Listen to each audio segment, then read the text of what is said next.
my PESers. This module is to teach you the importance of doing research and taking that research to ask questions. Because there's an old adage in sales that says, no problem, no sale. And that's what the spin methodology technique really teaches you. We focus in on this technique in the sales program so that you take the knowledge that you have about your prospect or the product or who you're trying to sell yourself to for an interview or an internship, and then get really curious on how to be able to figure out how you can meet their needs and solve their problems. So let's begin. We're going to introduce the importance of prospect research before you go in to ever meet with anyone, using that research to then ask good questions. And then introduce you, maybe for the second time, but maybe for the first time as well, the importance of that spin selling method that we utilize to set you up for success in the sales program. Then develop a proficiency about asking powerful questions to then create customer solutions and discover how to customer-centered conversations around answers to spin questions really create the solutions that you need. But first, let's start with the importance of, before you ever call anybody with asking questions, is to do your homework, to do your research. First and foremost, learn about the company, the basics. What are the size, the employees, the products or services that they offer? And then dive a little deeper into following news and social media about what's trending on them today. Look them up, figure out key things that you want to talk about. Then do a background check. Who do you need to meet with? What are their roles? How long have they been there?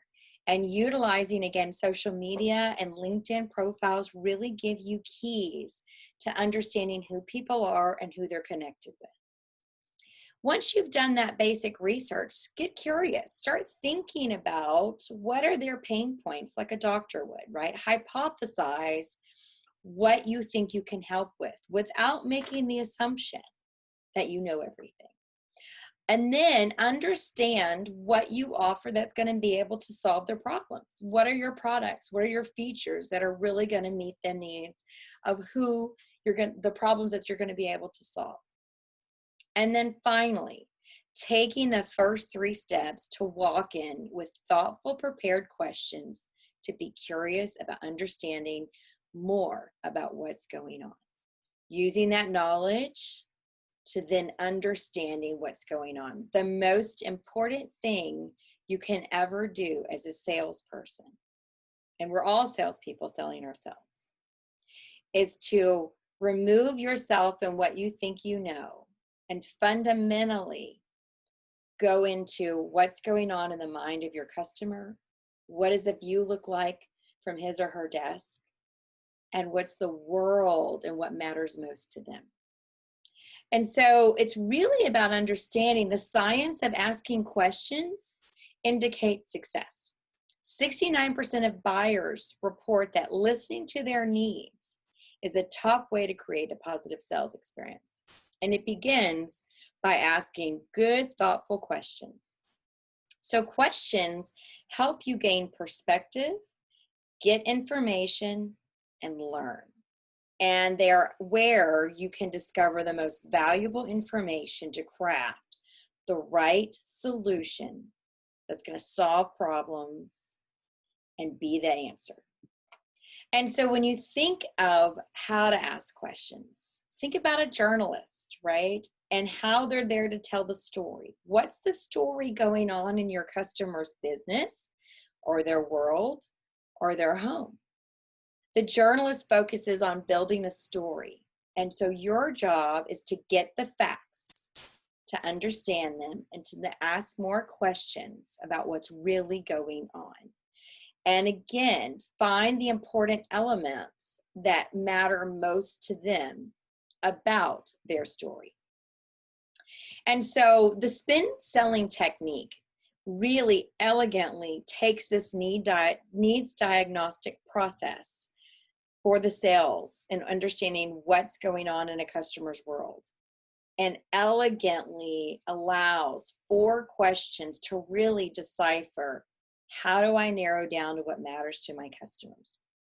It was developed by Neil Rackham and was based on research of over 35,000 sales calls in over 20 countries, and really said about measuring the buying and the selling behavior.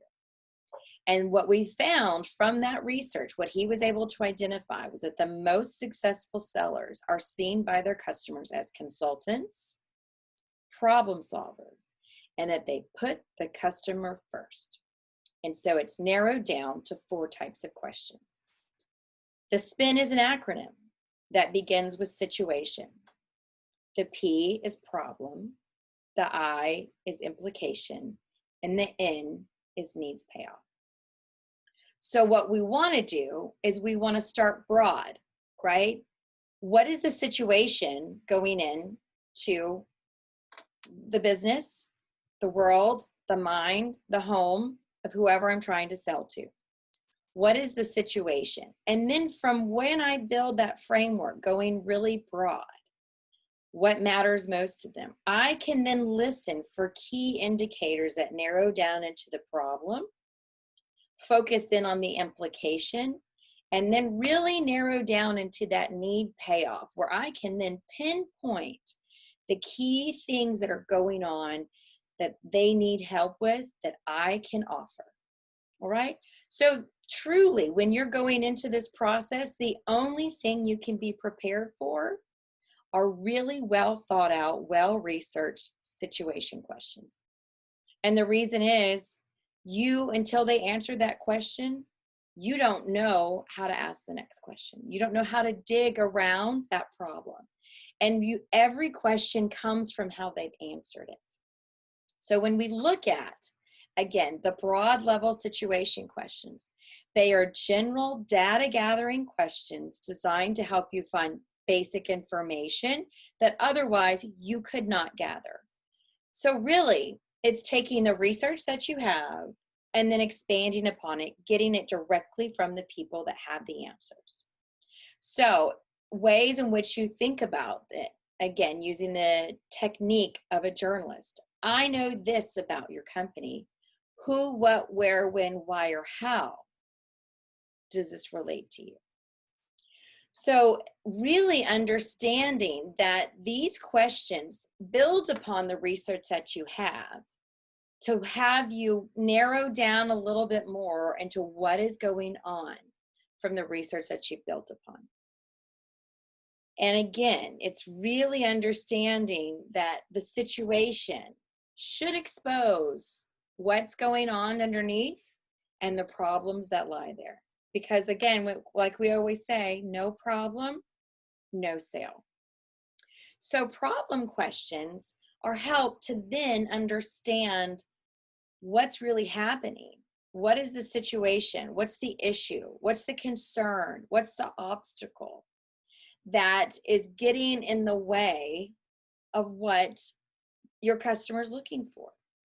And it helps provide necessary answers for how you can be the solution without making the assumption that you know what matters. You always want it to come from your customer's mouth. So an example, you mentioned you said you need blank in a new mattress. What has been preventing you from finding it? Or what are your current challenges with how you sleep? Or what are the obstacles that are keeping you from moving forward? The key point is to understand that the value comes from asking questions that help the customer think about what is going to happen down in the future, whether it's personal and how I sleep, or whether it's their business and their supply chain. You want to be able to have them thinking about what does it mean in the future if this problem continues. And then we get to the implication question. I always say that this is the question that most salespeople skip over because now they know the problem, and a lot of salespeople jump directly to solving it. You don't want to do that. The implication gets the customer to think about the what happens if I don't make a change, right? So the top salespeople ask 4 times as many implications as other people, which means they have their prospect or customer really sit and think about the situation that's going on with them and what does it mean if you don't change. So I always say that there is a pain or a gain associated with changing behavior, because changing behavior for a person is difficult. It is even more difficult for an organization. And the implication blows up, magnifies, really brings into focus the pain or the gain associated with that change of behavior, and helps them understand the costs of doing nothing outweigh the cost of the solution. So it's really then breaking it down based on what you've learned. So you told me X, Y, and Z. What does it mean if it continues for the next year? What does it mean if you continue to lose a percentage, right? What does it mean if you can't meet your customers' expectations? And it has them sit with the reality of, what will it be like if I'm not willing to change behavior? And again, it's diagnosing problems that a lot of times the customer doesn't understand the ramifications, the consequences of continuing it over time. And finally, we have the need payoff. The need payoff is permission for you to finally start talking about the solution. And it's real simple. It basically says, I think I can help you. Are you interested? If I can show you how I can reduce, your costs, if I can save you time, are you interested in learning about what my product, my service, my skill set can bring to you? It summarizes the needs agreed upon by both the buyer and the seller. And then it asks for permission and a commitment to move forward to work towards a solution, right? And so an example is from our conversation today. It appears you're looking for blank. I believe I can meet those needs. Are you interested in learning more about what my company can offer? And a key point and takeaway is that top sales performers are not just in the business of communicating value. They are in the business of creating previously unanticipated new value. And what that means is they're not just meeting the need that the customer thinks they have. They go a little bit deeper by asking key questions and then really discovering together the bigger issue, right? It's like the iceberg. The tip of the iceberg is the need they think they need. You uncover, it's a bigger mass. And really great salespeople go a little deeper to understand the bigger problem and how they can solve it. So really what we want to do is start broad based on the research that you've done, narrow down into what's really going on, and understand that you're asking the customer to prioritize what matters first, understanding the needs when they've been narrowed down, and then you can solve. That's where the fun part of sales is really figuring out what's going on in the mind of your customer who you're selling to and how you can solve that problem. So to create a win-win and a trusted relationship. Again, going back to being the consultant, the problem solver, and putting your customer's needs first. So in conclusion, the reason we utilize Neil Rackham's spin method of selling in the program for excellence in selling is because the key to success is doing research, asking thoughtful, prepared questions, and then really listening to understand what's going on in the minds of your customer in their business or their homes. By utilizing effective diagnostic questionings, you can significantly increase your success rate. And then it's really understanding the real need, allowing the salespeople to provide the right solution. So hopefully this gives you the overview that you're looking for to set you up for success, to go out and sell effectively, the value offering of the program for excellence in selling, and the value that you offer the marketplace. Thanks.